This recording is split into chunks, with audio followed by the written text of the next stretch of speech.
Greetings 600, Ben Frazier. This is our fourth week. We're really getting into the majority of and the major part of this class, into some of the very serious readings. This past week, your first book review was due. It's actually due by 11:59 tonight.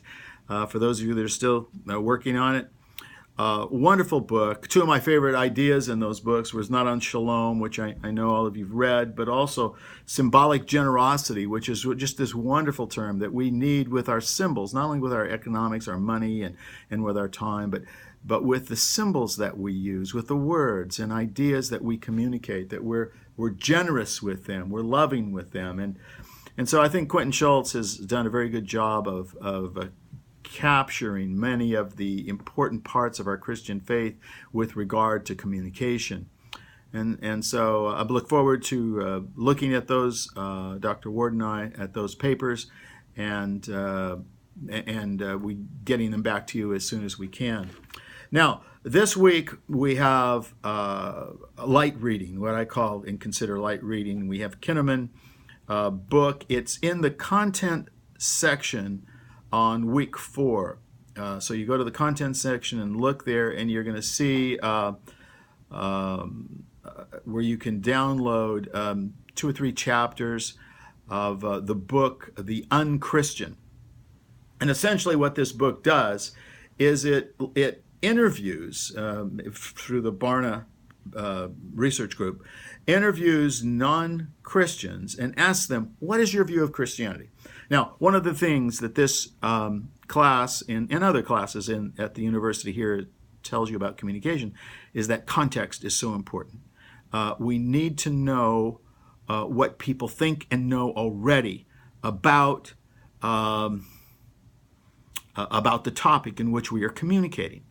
In this case, it's so important not to assume we know what people think about Christianity, but what in fact they think about Christianity. And so, without giving it away, I really want you to read that book and think in yourself and the non-Christians you know. What do they really think about Christianity? It's so important in how we talk to them, how we communicate to them, how we listen to them, and all that if to other people.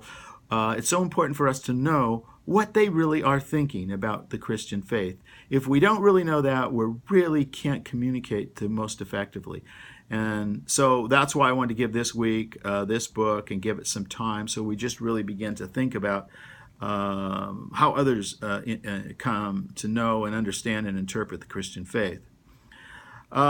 Okay, and then moving beyond that, the following week, we're going to look at Jamie Smith's book, Who's Afraid of the Postmoderns. Now, that will be a very difficult read. I'm not so important that you read the last chapter of that book, but I do think the first 4 chapters are really the heart of that book, and those are the chapters I want you to focus on, and I want you to do a critical review. But I will try to introduce this week just a little bit about postmodernism so you can get a sense of what you're going to be looking at. And so what is postmodernism? Well, there's a couple terms. One means post, meaning after modernity. And the other, though, is a set of philosophical. Postmodernism is sort of a set of philosophical assumptions that are very different than modernity. Now, what are the assumptions of modernity? The modernity really comes out of empiricism, where it says the ways we know are through those 5 senses that we have: taste, touch, feel, smell, hear, those kinds of things. The empirical verification, which we know, and through the scientific method. It assumes certain things that are probably assumptions that are really questionable. One, can man really be a totally objective observer? I don't think he can. But and there's a lot of people now that are beginning to question that, including the postmoderns. They're looking back and critiquing modernity. The other thing that modernism does is it privileges the intellect, mind, and reason. That is the way we come to know, through reason. The problem with that is in privileging reason is that it ignores things, for instance, what Christians have, revelation.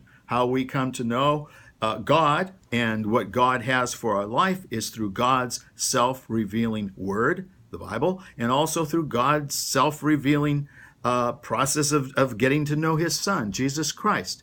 So that there is this idea called revelation that cannot be verified and cannot come to us through any amount of reasoned intellect that we have. It really has to come through divine revelation.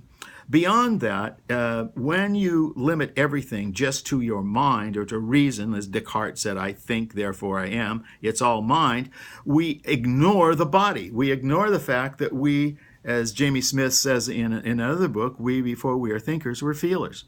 We have a will. We can feel. We can decide these kinds of things, even if we don't always have them all thought out. But sometimes they're just feelings that come to us. So what it ignores is other ways of knowing. In times past, we could know through not only through reason, but through beauty and through goodness. These are not things that are found in the modernist understanding of how we verify knowledge. So that's the very first thing, that there's a common critique of modernity that postmodern shares in many ways with the Christians. And there's a lot of good evidence that most even modernists are beginning to realize the limits of modernity and the limits of the reason and the way of knowing. Now, that doesn't mean that everything modernity is bad. That doesn't mean that reason itself is not a useful thing. It just means it's limited. It has a place, but that place is limited. When it comes to science, I'm really glad we have reason. It's a very useful way of knowing when it comes to medicine and those kinds of things.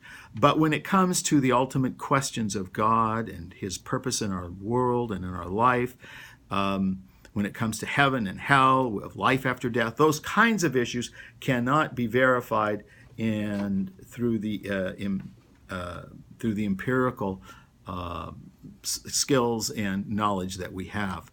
And so that's what is common in postmodernism and in the Christian faith. Now, postmodernism, unfortunately, develops further, and it develops a lot of other things. And here's where you really don't find just any one uniform way of looking, but you find several different ways of trying to understand.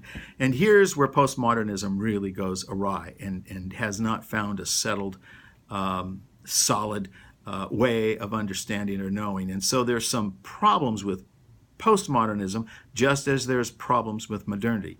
What are some of the problems of postmodernism? Well, first, modernity talks about that there is one truth. Unfortunately, that truth doesn't include revelation. It only includes reason. But you move to the postmoderns, they're not much help either, because they say, oh, there are many truths and we can know them all. Well, perhaps not. Perhaps neither one of these ways are very, very helpful. Modernism privileges intellect, where postmodernism privileges will.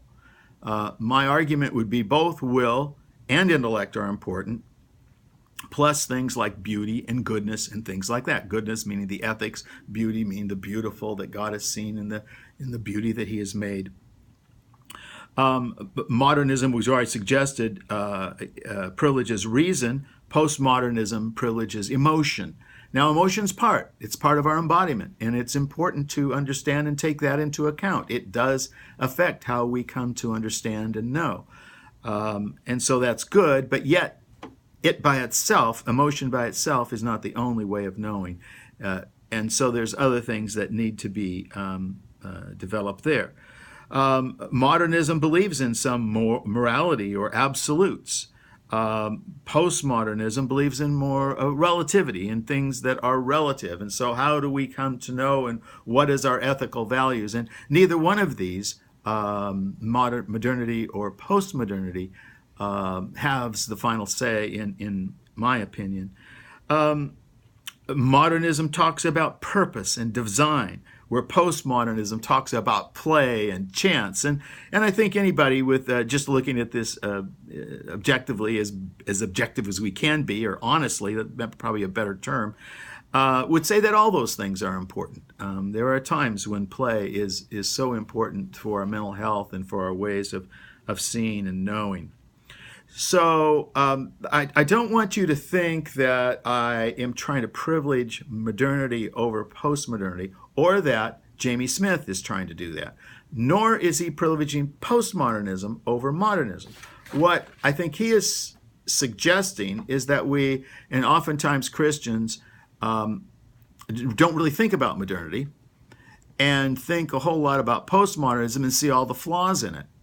And what he's saying is, wait a minute, there's some positive things there too. There's some things that we can gain from that. But that doesn't mean he gives fully embraces everything about postmodernism. He doesn't. And even the speakers in which he, the writers in which he addresses in those chapters, Lyotard, Foucault, and Derrida, have issues that he would disagree with. And so it's important for you to know that. My own feeling is, for my students, is that so often they're ready to, and I guess the church itself has, leaders of the church and speakers of those that speak for a Christian way of knowing often criticize postmodernism and fail to see the flaws in modernity as well. We want to look at both and see the good and see the problems in both, and there are certainly many of those. All right, I've talked long enough. Have a good week. Make sure you read The Unchristian and respond. I put 2 questions up there for you. Respond to those 2 questions. A lightweight week so you can get going on the next book, which will be a challenge. God bless you. Bye-bye.